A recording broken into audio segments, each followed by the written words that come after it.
Applied teaching topics, a hammer for grammar, module 3, unit 2. Maybe not my best title ever, but you get the idea, a tool or tools for teaching grammar, because it's difficult. We have problems to solve. We have this tool that we need to use to solve problems. For example, just repeat after me. Je m'appelle Claude. Je découpe plow. So Phoebe is trying to teach Joey grammar, and it's not working. So you can see here we can see that there are problems with grammar teaching. So here's one perspective. You can learn language without grammar books and lessons, and this is true. You can learn language, you can learn grammar without grammar books, without grammar lessons, without studying grammar.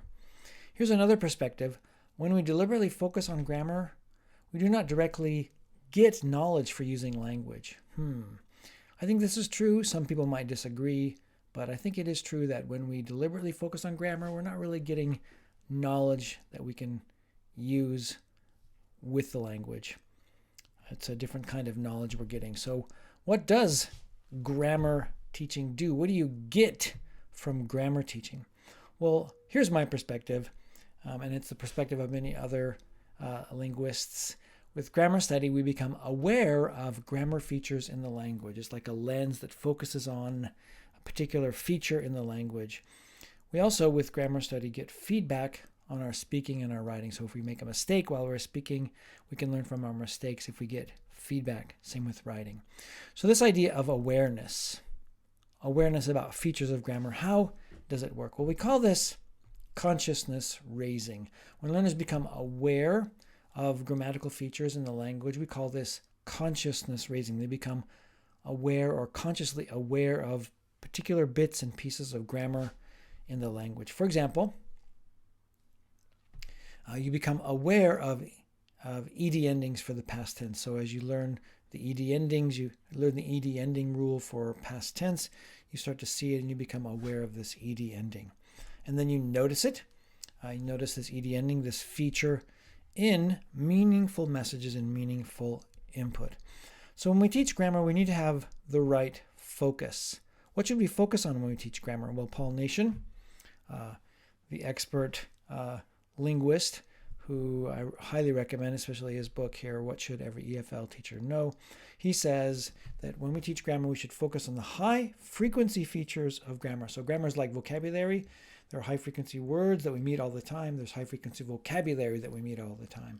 There's low-frequency words that we rarely meet, and there's low-frequency grammar points that we rarely meet. So learners can learn the low-frequency grammar points by input. This is Nation's perspective. And he says that the 4 strands work for growing grammar directly and incidentally. For example, let's say you're working on a fluency activity, trying to improve your speaking fluency. For example, you might read a text out loud once and then read it again a second time. And the second time you start to chunk things better. Or let's say you're doing an activity which is listed here or which is posted here on my website called the 4-3-2-1 activity. You speak about a topic for 4 minutes, then you change partners and speak about the same topic for 3 minutes, and then you change partners and speak about the topic for 2 minutes, and so forth. Each time you do that, apparently the chunking of grammar bits improves, and so even working on fluency activity can help you improve your grammar. So use the 4 strands, focusing on meaning-focused input, meaning-focused output, fluency, and language focus can help us improve grammar. So there's this Zen focus on simplicity. Put your focus on the simpler, shorter, most common features of grammar if you're teaching grammar. Spend more time on the shorter and simple grammar features, which are high frequency, and spend less time or no time on the low frequency, complicated features of grammar. And here's one good reason. They're really hard to explain.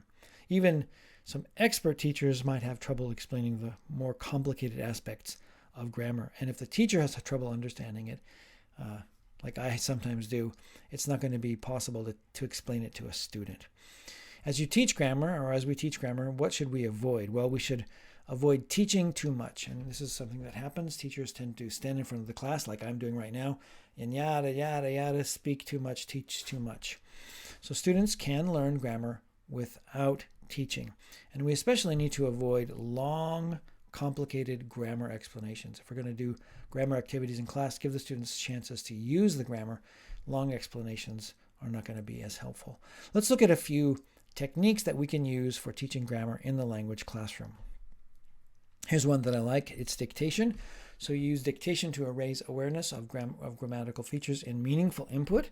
So you might give the students a short text based on the theme for the class that day. That's what I do. So here's a quote from Carol Dweck.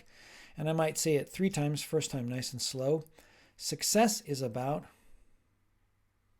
students write, being your best self. Students write, not about being better than others. Students write. Then I might repeat it at normal speed. Success is about being your best self, not about being better than others. And then I might repeat it one more time really fast.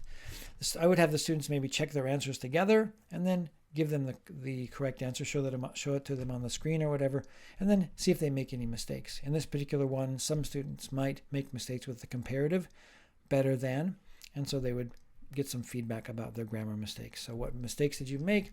And give them some feedback about their mistakes based on the dictation that you give them. This gives them a chance to produce a mistake and learn from it. Another easy way to go about teaching grammar is doing intensive reading. Please remember that when someone does intensive reading in a language class, they still should know about 90% of the words in the text. Oftentimes teachers will teach a text where the students know 70% of the words and 30% of the words are just noise. Not a good idea. So make sure that the level is right. It doesn't have to be as easy as a text for extensive reading, but it still needs to be within a particular range of easiness. Okay, so do intensive reading to help students see grammar features. So for example, read the text. What tenses do you see in this text? There may be some 5 cases where it appears in the text. In each case, what does it refer to? Have the students look at the discourse of the text.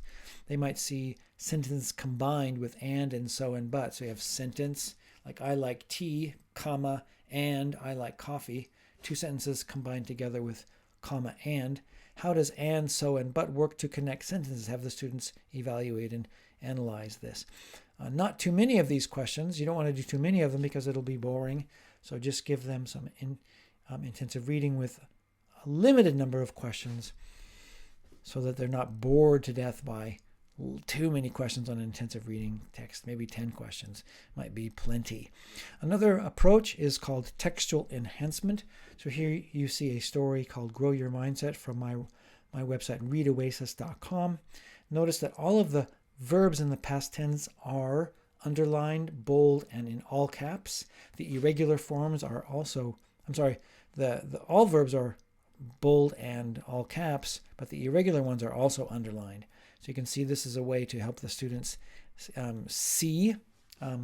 become aware of grammatical features in the text. In this particular case, enhancing the past tense. Thank you very much.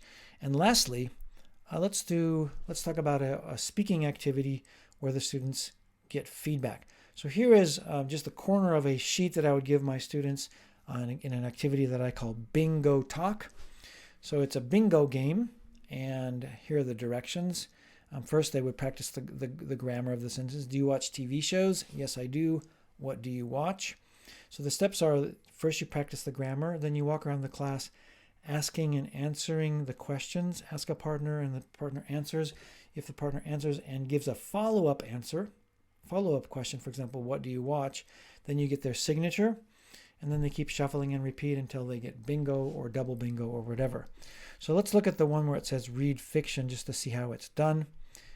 It says reads fiction, so so-and-so reads fiction. Do you read fiction? You say, yes, I do. What kind of fiction do you read? You might say Harry Potter or whatever. Then I get your signature. And you can here it has 2 places for 2 signatures, so you can get 2 signatures before you get the box.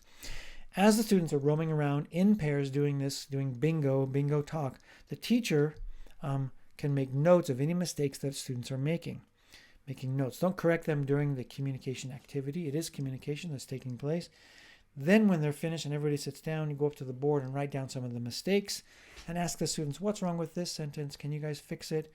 So you're giving them grammar feedback based on their communication, but after the communication takes place. Teacher notes mistakes and gives feedback after the task. So that's a really fun activity that I like to do. And there's lots of different grammatical features that they can practice in a bingo talk activity. As I conclude, let me say one more thing. Don't make grammar the main part of your English teaching. If you're going to be an English teacher, make it a part of the 4 strands of a balanced language course. That is all I have for now. Thank you for listening.